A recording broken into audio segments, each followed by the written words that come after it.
बहुत बहुत धन्यवाद अध्यक्ष महोदय समय देने के लिए।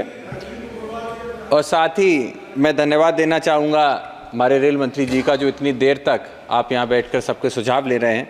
अध्यक्ष महोदय, मैं आपके माध्यम से मंत्री जी से कहना चाहूँगा कि मेरे लोकसभा क्षेत्र बदायूं के अंदर कई सारे हज़ारों की तादाद में ऐसे लोग रह रहे हैं जो खास करके दिल्ली एनसीआर के अंदर कई सारे व्यवसाय के अंदर हैं। चाहे हम टेक्सटाइल्स की बात कर लें, जीन्स और कपड़े की फैक्ट्रियों से लेकर जितनी भी रेडी की दुकानें होती हैं, वहाँ पे कहीं ना कहीं मूलतः बदायूं के लोग हैं।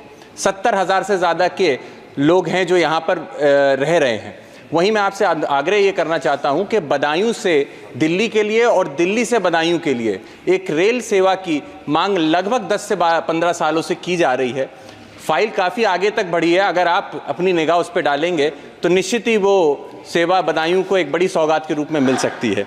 वहीं मैं आपसे अनुरोध ये भी करना चाहूँगा कि उज्जैनी से बदायूं और सहसवान होकर बबराला, जो बबराला गुन्नौर में क्षेत्र पड़ता है, वहाँ तक अगर एक रेल सेवा शुरुआत होगी तो वो भी बहुत ही कारगर साबित होगी। तीसरा और आखिरी बिंदु मेरा आपसे यही होगा कि एक रेल की सेवा बदायूं से, जो हमारे उत्तर प्रदेश की राजधानी है लखनऊ, और लखनऊ से वापस अगर चलेगी तो ये एक बहुत बड़ी सौगात होगी। साथ ही मैं आपसे अनुरोध ये भी करूँगा कि रेल के अंदर जो खाने का और पेंट्री का काम चलता है, उसमें जो पानी के रेल नीर जो आपने किया है, वो सब्सिडाइज रेट पे पानी देता है पैसेंजर्स को। वहीं पे आपके यहाँ के जो कर्मचारी हैं, कई जगह पे देखा जाता है कि वो प्राइवेट कंपनीज़ के पानी को, जो ज़्यादा रेट के होते हैं, मार्जिन के होते हैं, उनको बेचने का काम करते हैं। उस पर भी रोक अगर लगेगी तो निश्चित ही हमारे जो गरीब तबके के लोग हैं उनका फ़ायदा होगा।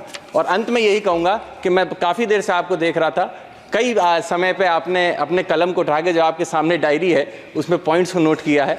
अगर मैं नौजवान हूँ, एक आपका कई चीज़ें सीखने को मौका मिलेगा। अगर उस कलम को उठा के मेरी ये मांग है आप लिख लेंगे तो एक संतुष्टि दिल को भी हो जाएगी। सर बहुत बहुत धन्यवाद अध्यक्ष महोदय, बहुत बहुत धन्यवाद।